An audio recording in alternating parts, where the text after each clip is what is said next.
आला हज़रत अज़ीमुल बरकत रहमतुल्लाह ताला अलैह आपकी याद मनाना आज के दौर में बड़ा ज़रूरी है।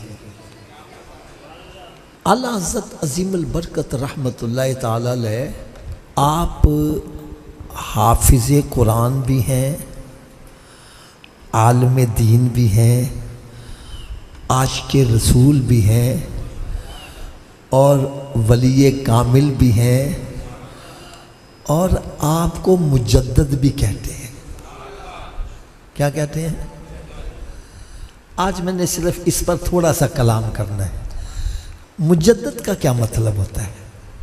आपने सुना कि मुजद्दद मियात हाजा, इस सदी के मुजद्दद आला हज़रत अली अज़ीमुल बरकत हैं। मुजद्दद क्यों कहा जाता है?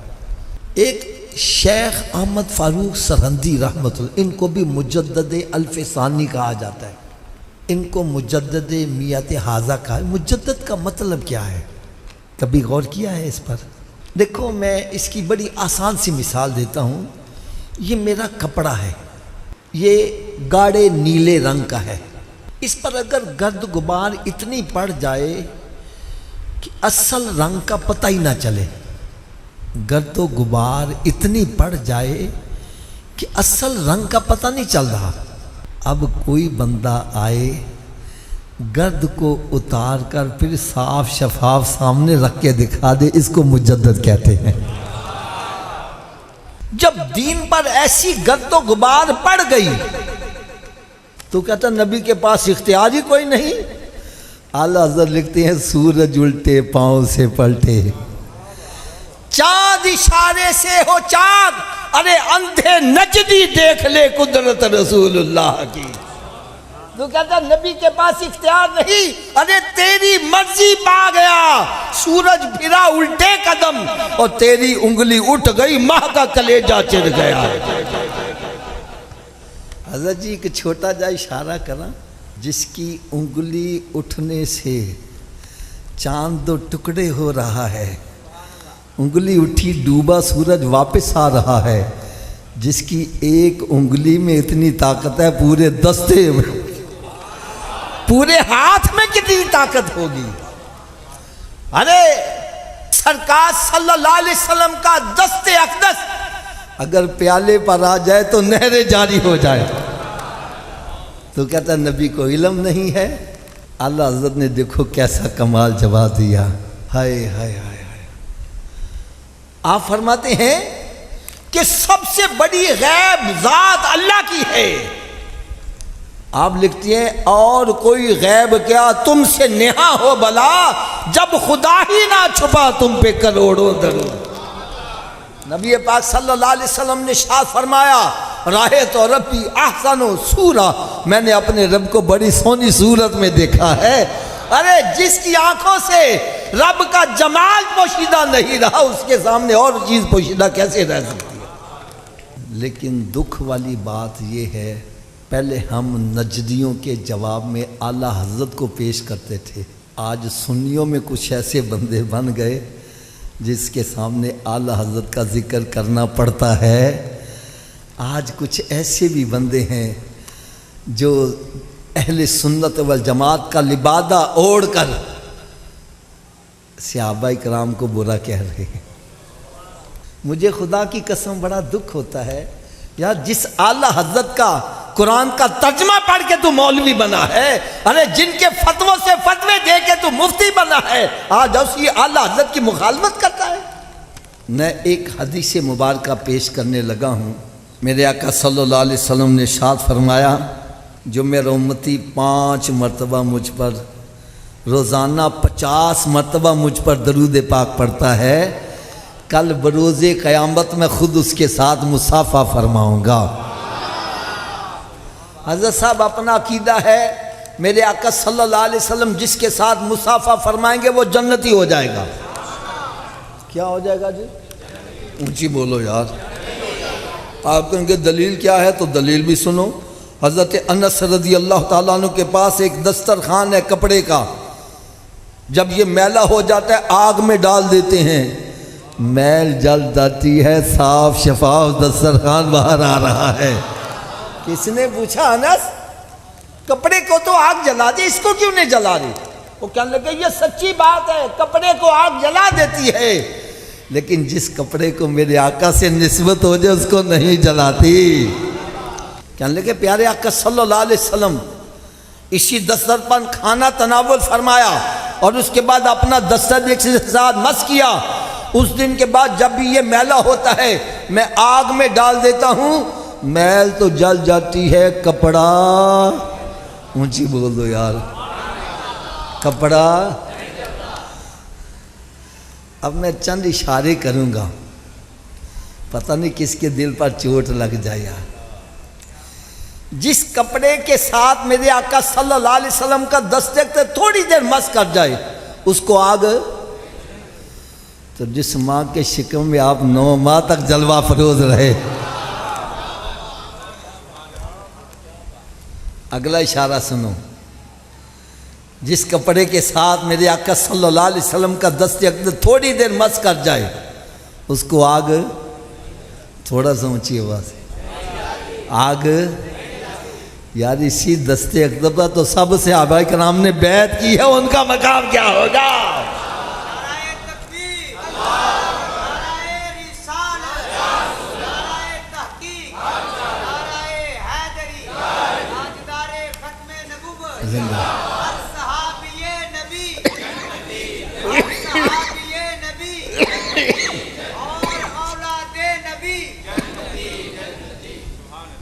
एक बंदे से ऐसा मैंने सवाल कर दिया कि यार तुम घोड़े का बड़ा अदब करते हो, वजह क्या है?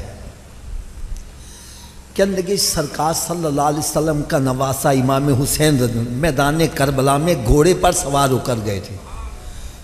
मैंने कहा अच्छा इसलिए अदब करते? कहना हाँ। मैंने कहा यार जो आज तुम्हारे पार घोड़ा है इस पर तो हुसैन का बैठना साबित नहीं है, इसका अदब क्यों करते हो? कहने लगा हाफिज साहब बात तो आपकी सच्ची है, इस पर तो हुसैन का बैठना साबित नहीं है, इसका अदब क्यों करते हो? कहने लगे जो उसकी नस्ल में से तो आ रहा है इसलिए अदब करते हैं। मैंने कहा यार जिस घोड़े पर सरकार का नवासा बैठ जाए उसकी नस्ल का भी अदब करते हो, और जिनके कंधों पर उनका नाना बैठा है उस सिद्दीक का अदब क्यों नहीं करते? मैंने कहा यार एक बंदे को मैदान करबला में दफन होने की सआदत मिल जाए, ऐसे बंदे के बारे में तेरा क्या अकीदा? कहना जी वो तो सीधा जन्नती हो। मैं कहा यार असी मौलवी लोग हैं, बयान करने लोग कहने हवाला कड्डो जी, तो असी उनकी हवाला दईए। कहने लगा जी आपको पता नहीं है मैदान करबला वो मैदान है जिसमें सरकार सल्लल्लाहु अलैहि वसल्लम के नवासों का खून शामिल है, तो जिस मट्टी में सरकार के नवासों का खून शामिल हो जाए वो मट्टी इतनी अजमत वाली है, इसमें जो भी दफन हो सीधा जन्नती है। मैंने कहा जिस मट्टी में सरकार के नवासों का खून शामिल हो उसमें दफन होने वाला जन्नती है, और जहां उनके नाना तशरीफ फरमा है उनके पहलू में लेटने वालों का मकाम क्या होगा?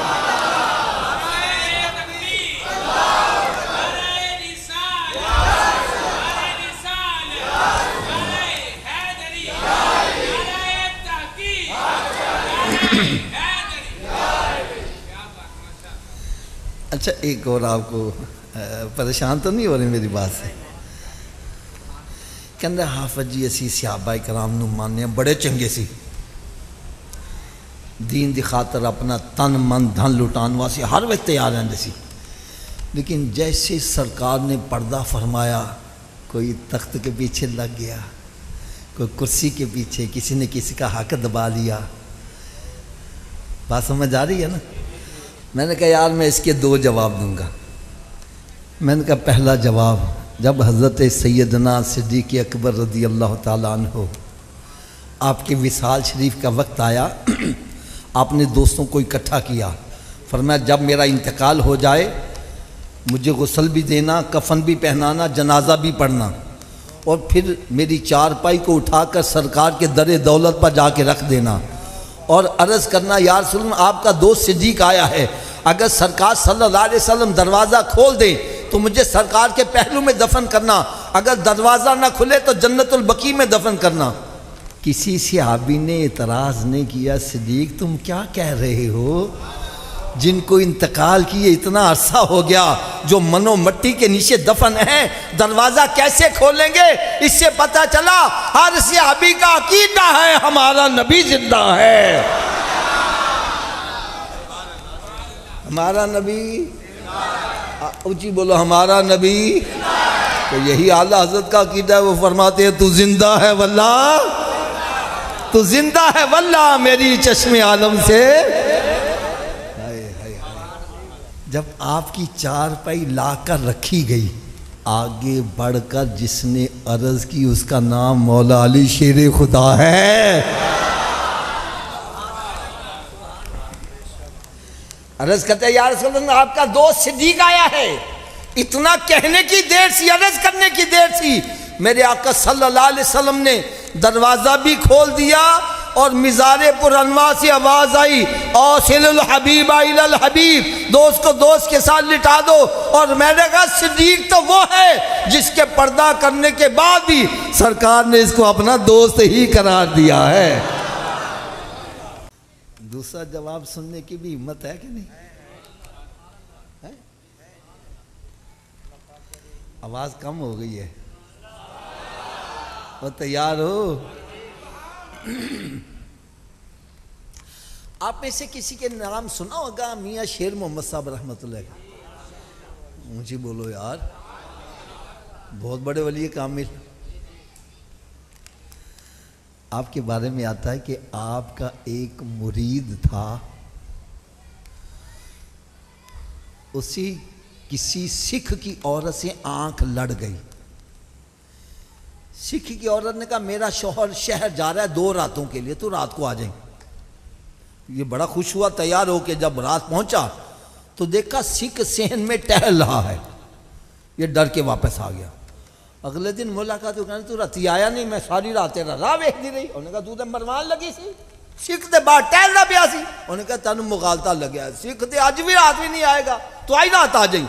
अगली रात फिर वो गया, देखा फिर सिख टहल रहा है। ये डर के फिर आ गया। अगला दिन जुम्मे का था। कौन सा था? तो जुम्मा ये मियाँ साहब के पीछे पड़ता था। जब जुम्मा पढ़ने गया तो मियाँ साहब फरमान लगे बेलियो ओए चंगे चंगे काम करया करो, सन रोज रोज सिख दा रूप ना धारना पिया करे। मैंने कहा पीर जिना दे कामिल मियाँ हजरत बाहू ओ कंडी लग दे तर के हूँ।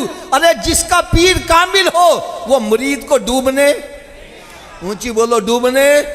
मैंने कहा जिसका पीर मियाँ शेर मोहम्मद हो वो मुरीद को डूबने ना दे, तो जिसका पीर इमामुल अंबिया है।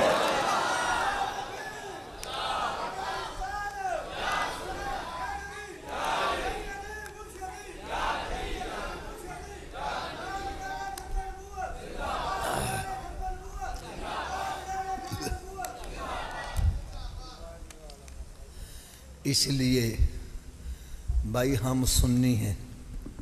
क्या है? हम सहाबा किराम को भी मानते हैं, अहले बैत अतहार को भी मानते हैं।